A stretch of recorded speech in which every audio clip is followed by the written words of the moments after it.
Здравейте! Казвам се Тино и съм педиатричен остеопат.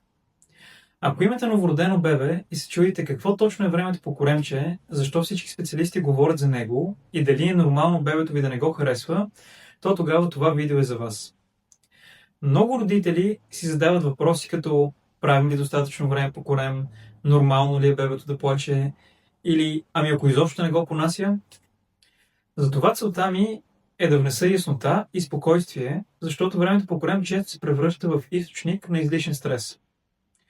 Времето по коремче или tummy time означава бебето да бъде поставено по корем, докато е будно и под наблюдение. Това не е упражнение, което трябва да се изпълнява перфектно, а позиция, в която тялото на бебето получава възможност да се развива.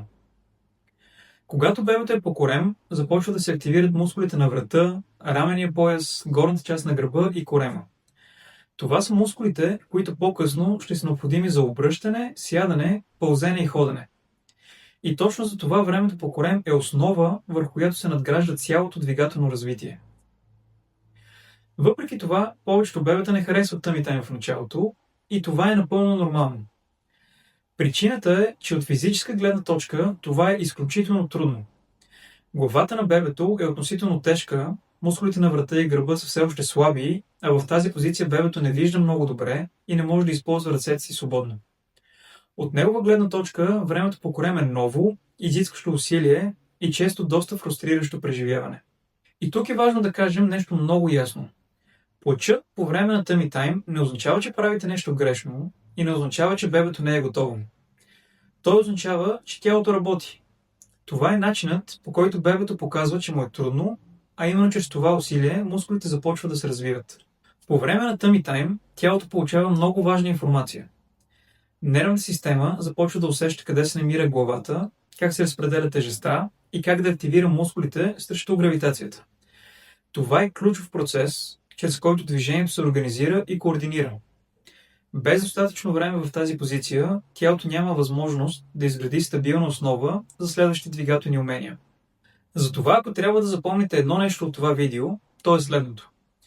Почти всички бебета в началото не харесват tummy time. Това не е знак за проблем. Времето по корем става по-лесно единствено с практика. Няма бебе, което да стане силно без да мине през този етап. Колкото повече тялото има възможност да опитва, толкова по-уверено става движението и толкова по-кратки стават моментите на дискомфорт. Още на този етап е важно родителите да знаят, че tummy time не трябва да бъде дълго, не трябва да бъде перфектно и не трябва да бъде без плач. По-важно е да бъде често, кратко и съобразено с възможностите на бебето. Малките, но редовни моменти имат много по-голям ефект от редките и дълги опити. В това видео говорихме за това какво е tummy time, защо е толкова важно и защо бебетата често го намират за трудно в началото. В следващото видео ще преминем към практичната част. Кога да започнете, колко често е добре да го правите и в какви позиции, така че времето по корем да бъде реалистична и изпълнима част от ежедневието. Ако това видео ви беше полезно, може да го запазите или да го споделите с родител, за когото темата е актуална. А ако имате въпроси, оставете ги в коментарите отдолу. Ще се радвам да отговоря.